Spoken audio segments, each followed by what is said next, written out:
Bonjour, bienvenue dans ce point bourse du 20 décembre 2023.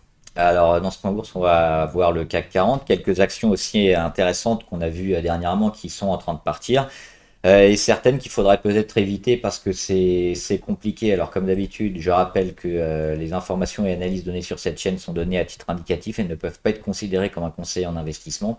L'investissement en bourse est risqué et vous êtes responsable de tous les investissements que vous faites. Alors le CAC 40, on l'avait dit, hein, il travaillera ici la zone support-résistance à 7581, c'est ce qu'il est en train de faire.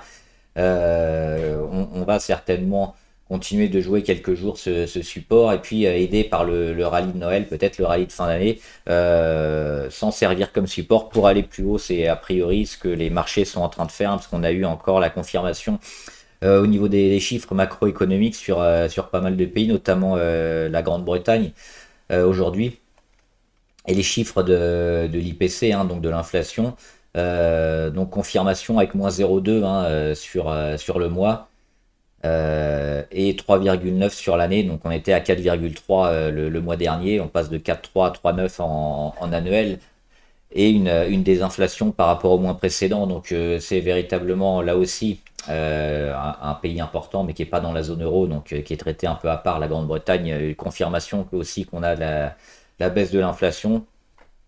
Donc c'est intéressant. On a aussi également eu des chiffres aux États-Unis, confiance des consommateurs qui était au-dessus et vente de logements neufs. Il y a aussi eu une légère augmentation de ce qui était attendu. Donc l'économie qui va plutôt bien, les chiffres sont intéressants, l'inflation continue de baisser. Donc tout ça, ça risque de nous aider à confirmer le rallye de fin d'année, le rallye de Noël pour aller chercher des points les plus hauts possibles.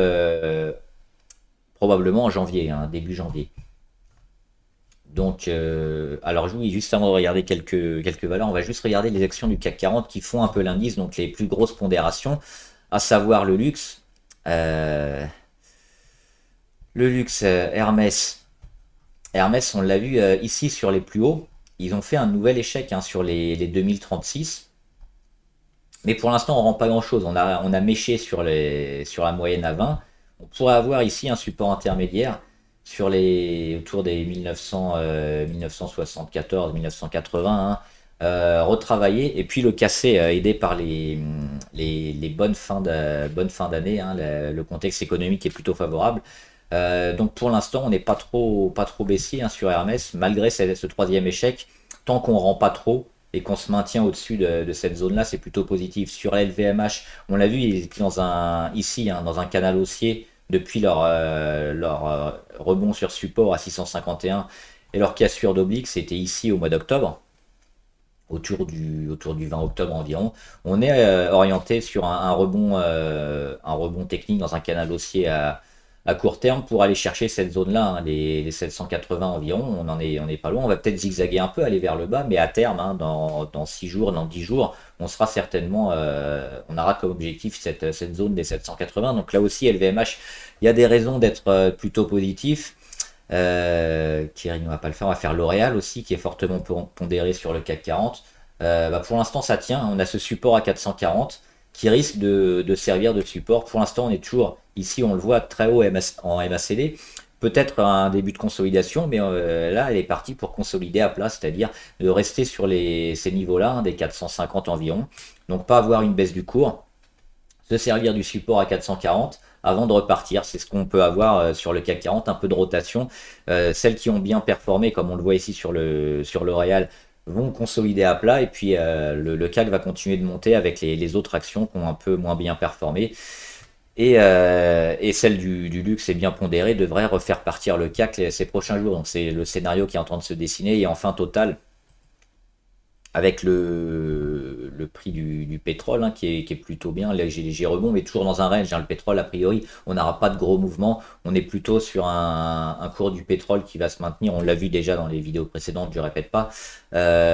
Par contre, Total, intéressante cette figure. On a le double échec ici, mais derrière, qu'est-ce qui se passe? On rend quasiment rien. On a même cette figure ici en triangle hein, ou en biseau, plutôt en triangle.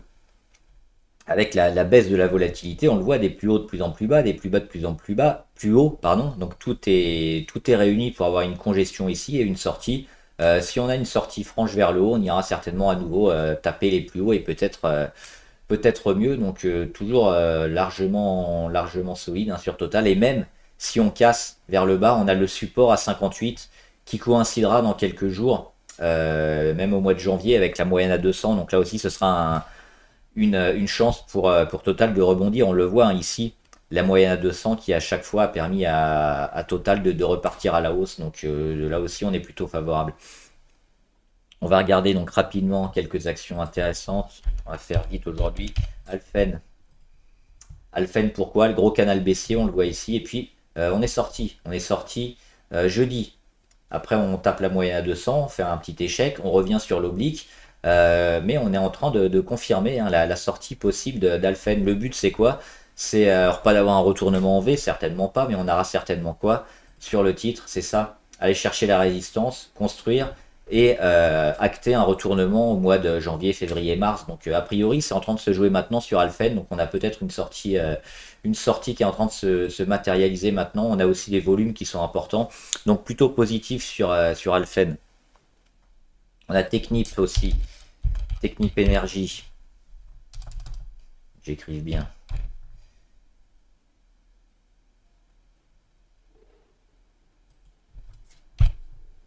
Ils sont ici, Technip Énergie. Rebond sur moyenne à 200, on en avait parlé, c'était une zone importante. C'est pour ça que j'étais plutôt neutre dernièrement, parce qu'il faut attendre la réaction qu'on avait, parce qu'on pouvait très bien casser vers le haut, vers le bas. Et ce qu'elle a fait, c'est qu'elle a cassé vers le haut. Hein. Elle a rebondi sur la moyenne à 200. On a un peu cette épée de Damoclès de Technip qui a fait des affaires hein, qui devait plus ou moins être sanctionnées, notamment face à la Russie. A priori, il n'en est rien, donc Technip va plutôt bien. On regarde le graphe. On a eu une superbe montée hein, depuis octobre 2022, donc un peu plus d'un an. C'est quand même une montée qui demande un peu de consolidation et de la construction à plat. Donc on aura certainement un petit phénomène de range, parce que là on vient quand même de très haut. Donc si on veut jouer technique, ce serait plutôt dans une optique moyen long terme, parce qu'à court terme, le potentiel de hausse et de remettre un, un run comme ça haussier très fort, très long, est quand même assez limité, même s'il n'est pas exclu. On le voit avec les énergies hein, en ce moment, sont plutôt assez intéressantes. Et justement, on va regarder ESSO. ESSO qui a une petite valeur, pas la plus liquide, mais elle reste super intéressante. On l'avait joué ici, si vous vous rappelez, hein, cet été, avec le beau rebond. Euh, et là, elle est revenue. Elle est revenue sur sa zone de support à 51 avec cette superbe figure hein, en triangle avec les plus hauts marqués quasiment toujours au point près. Et là, on est en train de sortir aussi rebond sur support, rebond sur moyenne à 200. On casse la phase de congestion pour relancer certainement une belle séquence haussière. Les volumes aussi, hausse des volumes ces derniers jours. Donc plutôt positif sur ESSO pour un nouveau rebond et peut-être une tentative encore à nouveau d'aller chercher cette zone hein, qui fait vraiment obstacle. Hein, hop, on le voit ici, les 64.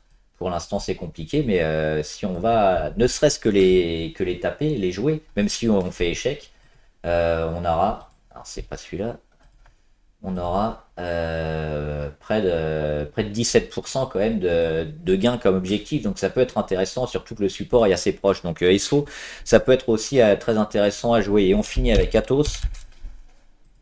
Pourquoi Atos? Il y a beaucoup de monde dessus qui sont en short, hein, en vente à découvert sur Atos.